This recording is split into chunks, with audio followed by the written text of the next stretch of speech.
2025년 5월 16일입니다. 오늘은 이따 7시에 구로구청 앞에서 편파TV에서 사인회 겸 차담회 같은 거를 하는 날입니다. 예정하신 분들이 이따 뵙도록 하고요. 혹시 지나가실 일 있으시면 잠깐 들리셔도 상관없습니다. 7시부터 1시간 반 정도 차 한잔 마시는 거니까요. 자, 그리고 자세한 장소라든가 일정은 이 채널의 게시판에 올려져 있습니다. 자, 오늘, 원래는 오늘 이천에서 이것저것 작업을 하는 날인데, 그 행사 때문에 잠깐 올라왔는데, 잠깐 들렀다가, 그 동탄 사건 관련돼 갖고 지금 얘기가 좀 있네요. 그리고 다른 건 중에 지기현 판사 부분도 몇 건 있고요. 사실 이런 얘기들을 범죄 관련된 범죄 사고, 범죄 치안 안전 이런 것들을 매일 아침 7시 반 그쯤에 1시간에서 1시간 반 정도 다룰 겁니다. CDL이라고 해서 그라임 데일리 라이브 이렇게 해서 똑같습니다. 여기에 이게 이 뒤에다가 이거 그 캐치프레이즈 걸어 놓고 제가 디지털 역량이 그렇게 높지 못해서 이렇게 하긴 하지만 간단하게 기사 화면 정도 띄워주는 정도로 그 정도는 이제 마련돼 있으니까 그렇게 하도록 하겠습니다. 자, 그 서울중앙지법의 얘기와 그리고 이런저런 얘기들이 되면서 사실 좀 하는 얘기가 좀 뉘앙스가 좀 있죠. 추상적이다 또는 사실 확인 중이다. 그렇죠? 사실을 확인 중이다라고 밝히는 것은 실제로는 그 일이 있을 가능성이 높다는 얘기입니다. 그죠? 아니라고 하면 당장 당사자가 큰 반발을 하겠죠. 그리고 어떻게 하겠냐. 바로 입장이 하루 만에 나오지 않습니까? 사실 생각해 보시면 사실 확인 중이라고 하는 것이 무슨 지구 반대편에 있는 사람한테 뭘 확인하는 게 아니지 않습니까? 바로 옆에 있는 사람한테 확인하는 거지 않습니까? 근데 사실 확인 중이다라는 것을 며칠을 가지고 사실 확인한다는 건 말이 안 되는 거고, 바로 옆에 있는 사람한테 물어봐도 되는 거고, 그렇지 않습니까? 그 물어본 것은, 우리 판사님, 이게 어떻습니까? 그러면 절대 사실 무근이고, 이거는 법적인 조치를 해야 되고, 이런 얘기가 나오겠죠. 바로 그대로, 전혀 사실 무근이고, 이렇게 나오겠죠. 근데, 서울중앙지법은 추상적인 이렇게 해서 그 얘기는 간여하기 쉽지 않다라고 하는 얘기와 실제로는 확인을 했지만 니네들한테 공을 넘기겠다라고 하는 의미죠. 심리적으로는. 그러니까 니네들이 한 게 추상적이니까 구체적으로 한번 해봐. 그리고 사실 구체적으로 한다 한들 사실 서울중앙지법 우리는 제3자고 이런 느낌이죠. 사실 당사자는 판사인 거죠. 서울중앙지법이 다칠 일은 없죠. 우리는 구체적인. 근데 이제 감찰부서, 감찰윤리실의 반응이 좀 독특하죠. 아까 말씀드린 것처럼 사실 확인 중이다. 사실 확인을 금방 되는 거지 않습니까? 금방 된다는 것은 금방 된 거를 결제를 내 갖고 언론 보도 이렇게 하는 것도 결제가 필요하지만 이런 사안 같은 경우는 결제가 구두 결제가 될 수도 있는 거고 안 그렇습니까? 직보가 되는 건데 그런데 사실 확인 중이다라는 것은 사실은 확인했지만 근데 그것이 실제로 법을 어긴 건지 아니면 그러니까 제가 어제도 말씀드렸지만 실제로 그 어떤 술집에서 술을 먹은 건 맞다. 근데 그런 술집에서 술을 먹은 것이 법을 어긴 거냐? 윤리를 어긴 거냐? 라고 그 당사자가 지금 반발을 하고 있을 수 있다. 가장 큰 부분이죠. 왜냐? 내가 내 돈 내고 먹었는데, 그리고 뭐 눈사람 못 가느냐? 법을 어긴 거냐? 이런 식으로 나오면은, 그러면 그걸 그대로 전달할 수 없으니까 사실을 확인 중이다라는 그 사실은 그 같다 안 같다의 문제가 아니라 그 팩트는 있지만 그게 법을 어긴 건지에 대한 사실 확인 중이다라고 이해하는 것이 맞겠죠. 그죠? 근데 지금 나오는 얘기로는 뭐 사진을 대놓고 공개하는 것보다 뭐 있다는 게 전제입니다. 뭐 없으면 지금 이거는 민주당 완전히 그 거짓말쟁이가 되는 거고 그건 큰 책임을 져야 되니까 있다는 전제하에서 그것을 내부적으로 법원으로 얘기를 해서 얘기하고 그 얘기는 뭐냐면 그게 실제로 가긴 갔지만 법을 어긴 거는 아니고 내 돈 내고 술을 먹었고 그리고 당사자 거기 관여했던 어떤 뭐 소위 접대라고 얘기하는 사람들의 음해고 뭐 이런 식의 얘기가 엇갈리는 상황. 이러면 이제 얘기가 지금의 상황이나 윤리감사실의 반응이 이해가 되는 겁니다. 대충 그럴 것 같다는 생각이 듭니다. 자, 그건 이제 좀 더 지켜보시면 되고 동탄에서 벌어졌던 일이 참 안타까운 부분인데요. 이게 그렇습니다. 동탄에서 살해당한 여성인데 이게 사실혼 관계에 있는 30대 남성이 30대 그러니까 남성이 상대 여성을 납치해서 살해한 사건입니다. 그러면 이게 가정 폭력이냐? 사실은 사실혼 관계도 혼인 관계에 들어가니까 그렇지만 사실은 사실혼 관계는 법적으로는 실제로는 혼인 관계는 아니 가정 폭력 사건이기가 쉽지 않죠. 아니 따지면 당연히 그 사실혼 관계도 혼인이지만 그럼 그 얘기는 뭐냐면 이것도 역시 교제폭력 살인에 들어간다고 보는 것이 맞다. 그런데 교제폭력 살인은 우리는 법적으로 근거가 없기 때문에 그러니까 이 사건은 그러니까 그놈이 가해자가 피해자를 납치해서 살해해서 계획적으로 죽였는데 근데 문제는 그게 문제가 아니라 우리가 많은 교제폭력 살인에서 경찰의 대응에 문제가 있는 것처럼 즉 말하자면 그 이전에 또 피해 여성이 가해 남성의 폭행 사실과 구속 필요성을 지속적으로 고소장 처벌 의견서를 경찰에 냈지만 문제는 경찰은 검토만 하다가 구속영장 신청하지 않은 상태에서 이 참극이 벌어졌다. 근데 왜 이 남자를 이 가해자를 격리하지 못했을까? 근데 형리할 법이 없어요.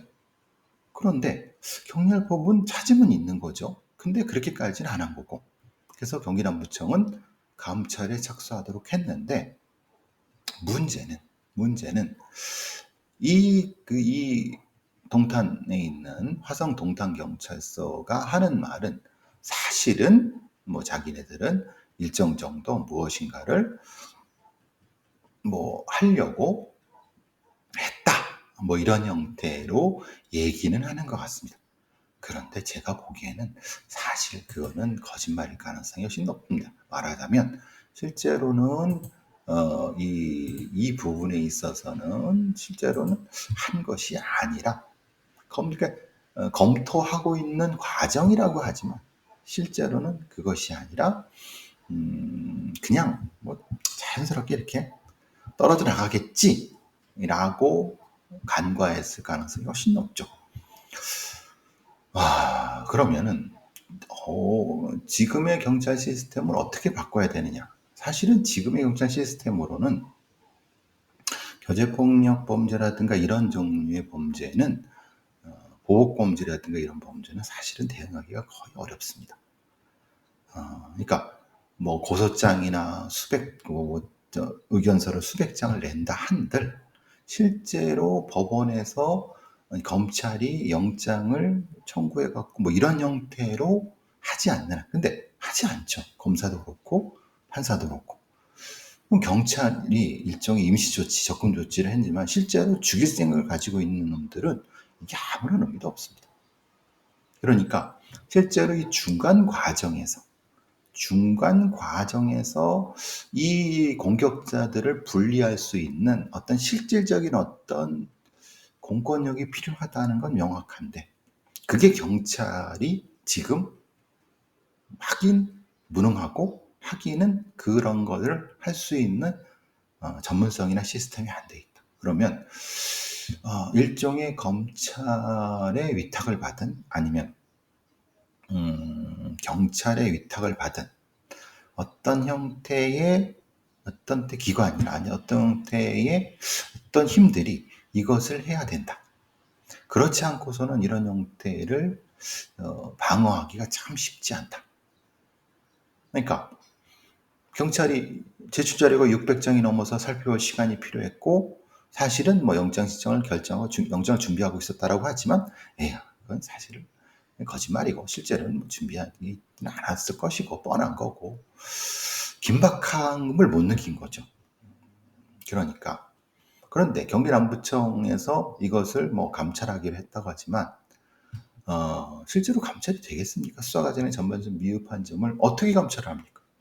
이렇게 했는데 실제로는 할 수 없는 부분이 있다라고 하면 그래서 이것 말고도 이거를 실제로는 뭐 사실혼 관계 이렇게 하지만 포괄적으로 교제폭력 살인의 한 범주에서 또 한 여성이 살해당한 그 건으로 보고 교제폭력 살인 부분을 어느 범주에 넣어갖고 누가 어떻게 할 것인가를 명확히 좀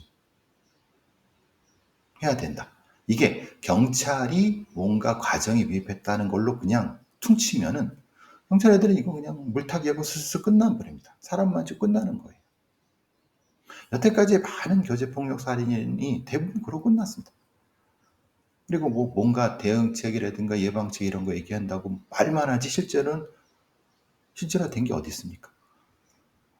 누가 어떻게 할 것이냐? 여성가족부 지금 장관도 없어요. 이제 어떻게 할 것인가 이 부분. 그러면 이 모든 걸 다 경찰한테만 넘기면 경찰은 그걸 지역 경찰이 할 것이냐? 수사 경찰이 하냐? 수사 경찰은 못하고 지역 경찰도 못합니다. 그러니까 이거를 명확히 업무선을 확실히 해줘야 되는데 그 얘기를 지금 어떤 언론의 기자들도 그런 생각도 못하고 거기까지도 생각이 미치지도 않는 거죠. 그냥 경찰이 수사 과정이 미흡하다고 하니까 그런 줄 알고 있는 거죠. 근데 생각해보면 경찰이 왜 그걸 합니까? 경찰은 경찰이 할 일이 아니라 경찰이 할 일은 따로 있고 그걸 할 수 있는 전문적인 집단을 만들어내야 되는 게 맞죠. 영장 부분도 그렇습니다. 어떤 제한시킬 수 있는 부분도 마찬가지고 이 얘기를 여론으로 만들어야 되는데 기자들도 그렇고 국회 전문가들도 그런 얘기를 못하고 어떤 변호사들이나 이런 사람들은 사실은 뭐 그런 부분에 있어서는 전혀 그 아이디어라든가 어떤 진행 트랙이라든가 과정을 잘 모르고 그래서 계속 제가 그 얘기도 하는데 안타깝습니다. 사실은 제가 기회가 되면 다시 이 말씀은 이 CDL 하면서 계속 또 말씀드리도록 하겠습니다. 어제 정치인 뭐 연예인 노쇼 이제는 방송국 노쇼 방송국의 러닝맨 제작진을 사칭해서 노쇼 지금 전방위적으로 이런 형태의 그 사기 범죄가 판을 칩니다. 그래서 이것도 사기 범죄 역할로 드러나는데 흔히 말하는 사기가 어떤 형태의 사기가 있나요? 지금 서울경제신문에서 사기 관련된 상당히 이 일정 정도의 큰 어떤 기획 기사 같은 걸 했는데 사실 뭐 사기에 몸든 대한민국 이렇게 갖고 이거 말고도 중앙일보도 그렇고 여러 있습니다. 제가 근데 몇 년 전부터 떠들어댔던 얘기입니다. 마치 지들이 뭐 대단히 뭐 개발해낸 데들 뭐 신문이라든가 서울경제라든가 중앙일보라든가 동아일보 이런 애들 했는데 사실 제가 몇 년 전부터 떠들어냈던 겁니다. 그거를 이제 나 같은 사람들 묻지도 않고 그냥 흔히 그래 그거야 뭐 그거 공시사 받으라고 제가 한 건 아니지만 기업 같은 조직, 사기 조직 중국이나 베트남이나 이런 데에서 정식으로 어떤 큰 어떤 마치 IT 기업인 양에서 이렇게 여러 가지 이런 사기 품목들을 개발하고 있다. 중국의 요녕성이죠. 도시에 거점을 둔 놈들은 보이스피싱, 로맨스 스캠, 리딩방, 그리고 지금 이것처럼 노쇼 사기, 별의별 사기 방식을 개발해서 하고, 건물에서 텔러들 고용해서 하고, 조직원들 하고.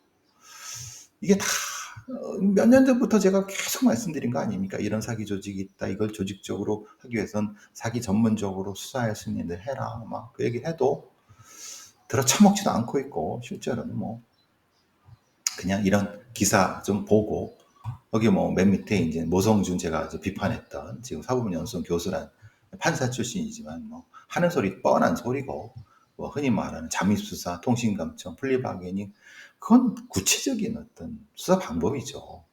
즉 사기 전문 수사국이라든가 거기 속에서 그냥 수사 기법 어떻게 이런 것들을 얘기를 해야죠. 거기에 맞는 실제로 경찰들이 이런 전문 사기범들을 대응하기가 너무 버겁습니다. 실제로 힘들고 잘 못 따라갑니다. 안타깝죠 사실은. 자, 그 얘기도 또 제가 CD를 하면서 구체적으로 또 말씀을 잠깐 드리도록 하고, 자, 여러분 피해자 변호사라는 제도가 있는 걸 아시죠? 국선 변호사 말고 피해자 국선 변호사, 그러니까 피해자 변호사, 피해자. 이게 소위 말하는 피해자 변호사도 그 국선 변호사처럼 이렇게 전임 변호사, 비전임 변호사 이렇게 해서 합니다. 근데 좀 열과 성이 있고 좀 어떤 이런 제대로 하는 피해자 변호사도 있지만 이 수당이 너무 작아서 실제로는 잘 안 된다. 뭐 이렇게 피해자 전담 국선 변호사의 보수는 세전 600만 원, 월 600만 원입니다. 그러면 여러분 생각하면 세전 그래도 월 600이면 괜찮은 거 아니야? 라고 하지만 얘는 변호사들입니다. 이게 전담이니까 이것만 해야 된다고 하면 실제로는 그렇게 높은 건 아니죠. 사실 생각하면은 얘네들이 변호사 되기 위해서 공부한 거 뭐 들인 돈 생각하면, 그럼 대부분 이제 비전담 국선 변호사, 그러니까 변호사들인데 얘네들은 이제 몇 수당, 몇 분 얼마 뭐 이런 거. 그러니까 좀 더 돈을 올려야 되는 것 같기도 하고 뭐 여러 가지. 피해자 국선 변호사라는 제도가 있다. 근데 제가 보기에는 피해자 국선 변호사가 글쎄요. 피해자한테 국선 변호사가 필요할까요? 필요하죠. 근데 제가 말씀드린 건 피해자한테 국선 변호사만 필요할까요? 아니요. 그러니까 우리가 범인, 피의자, 피고인은 반드시 변호사가 필요하겠죠. 그런데 피해자도 변호사의 어떤 것이 필요합니다만 그것만 필요하지는 않습니다. 말하자면 심리 전문가라든가 저같이 그 범죄 재구성하는 사람이라든가, 그러니까 우리 법률가들이 잘못 생각하는 것이 있죠. 피해자한테는 변호사 플러스 변호사는 30~40%도 안 됩니다.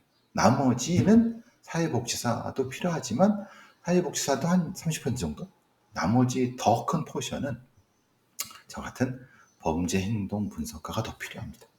그래야지 그 범죄 행동 분석이 피해자한테 어떤 영향을 끼치고 거기서 어떻게 그 증언을 하고 피해를 이야기. 그러니까 이 사람이 범죄 피해를 당한 범죄 자체에 대해서 피해자와 연결된 걸 찾아내야 되는데 그걸 변호사가 할 수 있다고 생각하는 거예요. 모자란 생각입니다. 많이 모자란 생각입니다.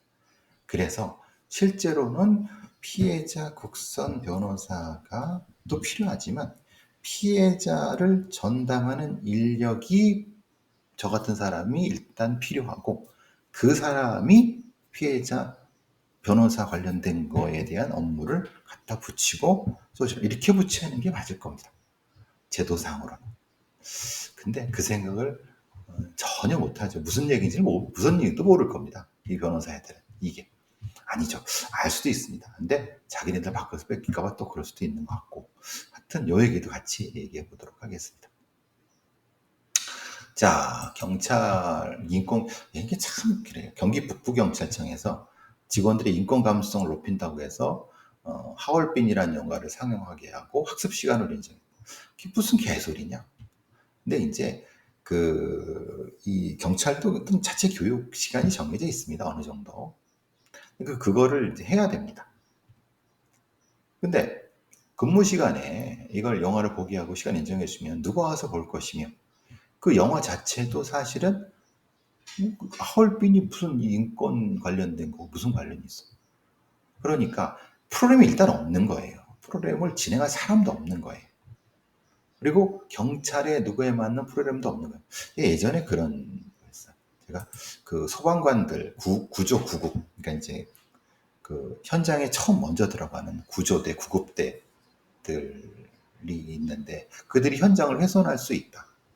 현장을 훼손하지 않으면서도 그 생명을 살릴 수 있고 이런 것이 분명히 구급대나 구조대한테 이런 프로파일링 관련된 교육이나 현장 재구성 교육을 시키면은 그래도 최소한 가능하면은 증거훼손을 피할 수 있는 방법을 생각해내지 않을 수 있을 수 있지 않을까라는 프로그램이 생각해보면 필요한데 이거를 실제로 소방관들 대상으로 교육하려고 해버리니까 일단 단가가 안 맞고 뭐 흔히 말하면 10만 원, 20만 원 가지고 한 번 해야 되니까 이게 무슨 개소리야? 그리고 그럼 이 소방 구조대들의 전체적인 어떤 업무, 현장 업무를 저 같은 사람은 알지만 그럼 그 과정에서 어떤 사건은 어떻게 그 증거 훼손을 피할 수 있고 이런 것들을 같이 개발해서 교체. 그럼 그게 돈이 실제로 그거보다 10배나 더 교환 개발 이런 게 되는 거거든요. 그러니까 그런데 돈을 쓰지 않는 겁니다. 실제로 그리고 자체적으로도 없고 외부에도 없죠. 그런 전문가 어디 있습니까? 저 같은 사람들을 몇 명 뭐 이렇게 있는. 그러니까 실제로 그런 없으니까 그냥 또 그냥 있는 영화나 보고 뭐 있는 이상한 시덥지 않은 뭐 강사 애들 갖다가 그 무슨 그 지도 모르는 그런 강연을 하고 그러는 인권 같은 거. 그러니까 맨날 그 전직 경찰 시덥지 않은 애들 데려다가 강연하고. 그러니까 이 평가가 안 좋으니까 또 교육이라든가 수당이 떨어지고 또 평가도 안 좋으니까 왜 이거 해서 뭐해 이런 식. 그러니까 실제적으로 도움이 되는 소방관들도 경찰도 인권 중심 교육이면 실제로 수사할 때 이 말하는 현장을 재구성해 놓고 이렇게 하면 이거 인권 침해가 될 수 있고 이거는 그건 실제적인 형태를 해고 그걸 개발을 해야죠.